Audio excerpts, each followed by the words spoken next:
You see, so it's not denying your strength. Listen, there's one thing I know. I'm good on the stage. Listen, I got that.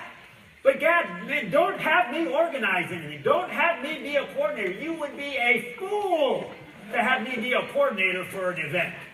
I'm telling you. See, I know my strengths, but I also understand my weaknesses. And so I utilize my strengths so that my weaknesses become irrelevant. See, and that's where I depend on other people. That's where we work as a team. My strength and your strength. Do you realize that there is no unity without diversity? Listen, if we all thought the same, we'd just be clones. We don't need clones. You have to have diversity in order to have unity. The diversified parts of the computer make it an integrated unit that gives us the ability to do what we do. See? So, don't think less of yourself. You got to think highly of yourself. The saying says, love your neighbor as yourself. So don't think less of yourself. Think of yourself less. Think of others more. See, think highly of yourself, but just think less of it. Think more of the others. And it's amazing the impact that has. It's not putting yourself down. Some people think, oh, no, I was really no good now. Don't put yourself down. Just lift others up. Be grateful for their contribution. It's not denying your greatness. It's acknowledging those who made you great. Gang, we're an amazing team. We can do so much. Listen, we're changing the world now. Guys, we are seriously just beginning to change the world. We're just getting started. We're really just getting started. So what is this process? How does this process go? See, most of us, when we began in Herbalife, we were in this survival mode. We were going, not everybody, but most people, they're going from paycheck to paycheck, right? And when they're in this survival mode, and they're just trying to get by, and they're trying to survive, or they're trying to do what they're trying to do, guess who they're thinking about all the time? They're thinking about themselves. My problems, my bills, my payments, my health issues, my obesity, all these things. It's all about me. See, when they're in this survival mode. See, the beauty about Herbalife is it forces you to think about somebody else's problems. You see, it forces you to think about somebody else's financial problems, somebody else's health issues. See, and that's where we become a servant. A lot of people say, I don't want to be a servant, I want to have a servant. No, so let me give you an idea. What I mean by a servant is simply somebody who gets excited about helping others become successful in what they do and what they're in pursuit of. And when we can serve them to help them become successful in what they're in pursuit of, can you imagine the feeling? See, that's where the success comes. See, you don't have to try to be successful. What did Jim say? If you help enough people get what they want, what? You automatically get everything that you want. See, that's why we've got to be a servant. The servant will create success. As we serve our customers, if we become customer-oriented, if we become our team-oriented, you don't have to worry about you. It'll all take care of itself. It's an automatic. He who serves the many earns the money. That's how it works. See, and by the way, success, if your goal is success, let me give you a paradigm shift. Don't pursue success. You know why? Because as fast as success comes, it can go. How many rich, famous people do you know who have committed suicide? How many of you have heard of rich, famous people who have committed suicide? We all have. So see, all their success, all their fame, all their fortune didn't do it.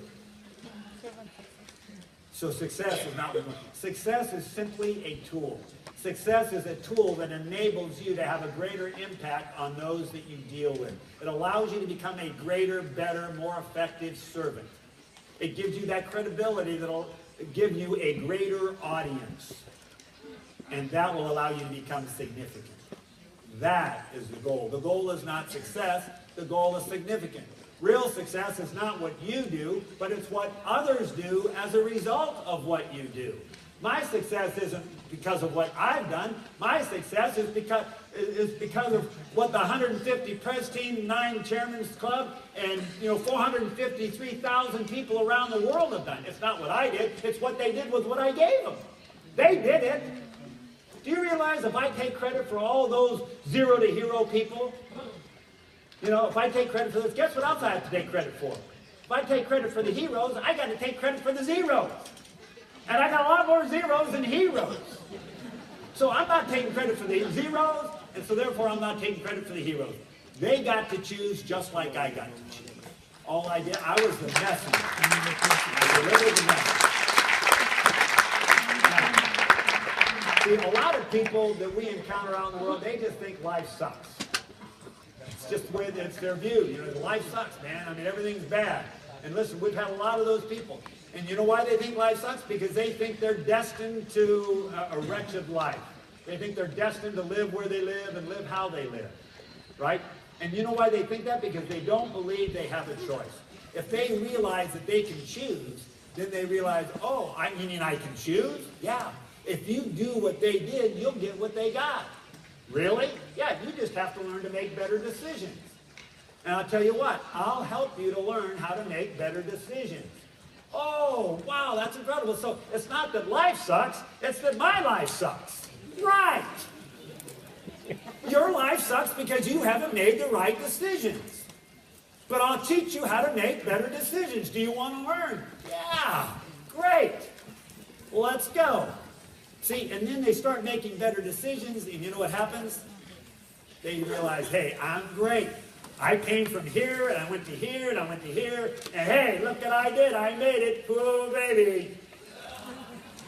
And you know, when we're in this I'm great stage, you know what happens? We're highly competitive then with other people. It's me against you. It's my volume against your volume. It's my pen against your pen. And we get the I'm great. But you know, there's a big problem with that. You can only do so much when you're the only one. See, when we can realize, okay, yeah, I'm great. But if I can also realize, listen, I'm great, and you're great, and you're great, and you're great.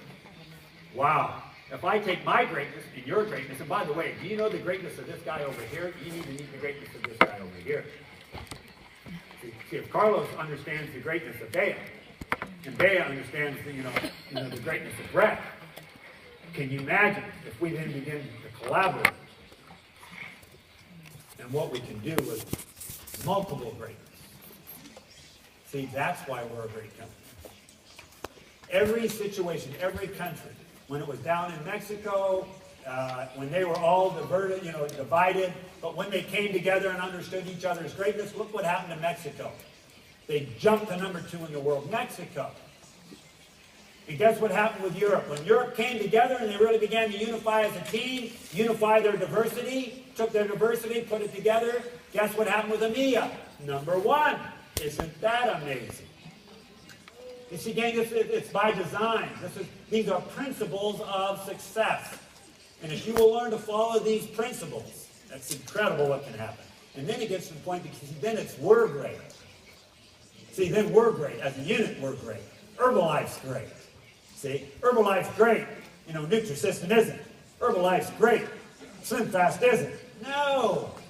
Guys, we got to go beyond that. We got to go from we're great to life's great. Life's great. See, that's how we can develop a phenomenal attitude, where we can have a greater impact. So that's our personal humility. But what about business humility? In business humility, we begin with, we think, okay, I've got my cause. I've got my problems, right? I've got my issues, and I deal with those, and I get those things going. I get on the product. I get healthy. I create a healthy and an active lifestyle. I start helping other people. I start making, some extra money, and I start doing well, so things are great. But it's my cause. See, I'm concerned with my cause. I've got to go from my cause to my organizational cause, because it starts with me, but as I develop the team, then it's my organization. And so now as we work as an organization, I become even more effective, you see? And so now I have a greater impact. And then I go from an organizational cause to a team cause. So it's not just my organization, but it's the region. It's my organization and their organization. I've got my upline and my downline, but I also have sidelines. So if I take my sidelines and my team and their team, and all of a sudden now we've got a team cause. Isn't that what we have with EMEA? We've got EMEA, and we've got Asia, and then we've got, the America. You see? So now we've got these regions, and it's great. But we've got to even go beyond that. We've got to go to the point where there's then the company cause. It's beyond just us. The company has a brand. The company can create the brand. I myself only have so much of a brand. But as a company, we have a worldwide, global, recognizable brand that people realize signifies good health and a happy lifestyle. Freedom, hope, potential. See? And then there's the cause. See? Then it's their overall cause. The cause of good health, the cause of nutrition, the cause of independence. See? It's so powerful. So how does this work? Oh, let me back up here. I got to tell this story. I'm coming back from the America's Future Press Team retreat. And I'm in, we're coming back from Florida. You know, so I'm going from Florida, Los Angeles. And as I'm on the plane, I'm sitting next to this guy who is the director of the Blue Shield Hospital in Los Angeles. This guy runs the entire hospital. He had something like 1,300 and some odd employees, you know, on the staff. And so, I mean, you know, we had a great conversation on the way out. And he knew about Herbalife. And so we talked about it, and I was telling him things that were going on and all this kind of stuff. And so we had this conversation for probably 45 minutes or so. And so anyway, towards the end, as we're getting ready to come down and land, this guy, Ed, he says, Ben, let me ask you something. He said, who's your biggest competitor? Now, I know what he was asking. And you know what he was asking. Who's your biggest competitor? I mean, is it Weight Watchers? Is it nutraceuticals? Is it Slim Fast? You know, is it Shakeology? Is it this? Is it that? I know what he was asking. But you see, it goes beyond me. It goes beyond my organization. It goes beyond it. It even goes beyond the company. So I said, Ed, I said, you really want to know who our biggest competitors are? Let me tell you. Our biggest competitors is malnutrition, sickness, obesity, poverty, and lack of hope. Those are our biggest competitors.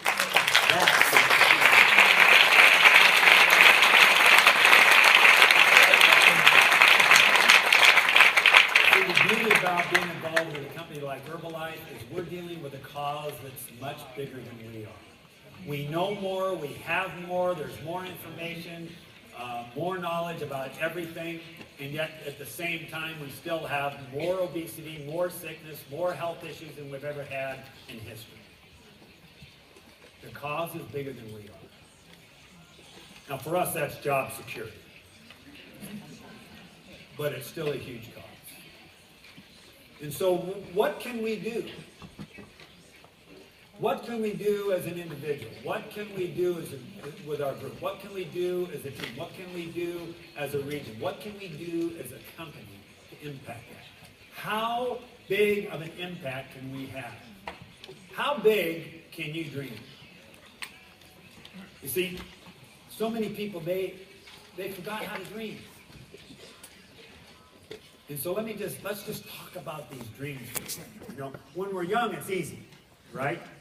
You know, we can dream about being a superstar athlete. We can dream about being a doctor. You know how kids, you know, they have amazing dreams.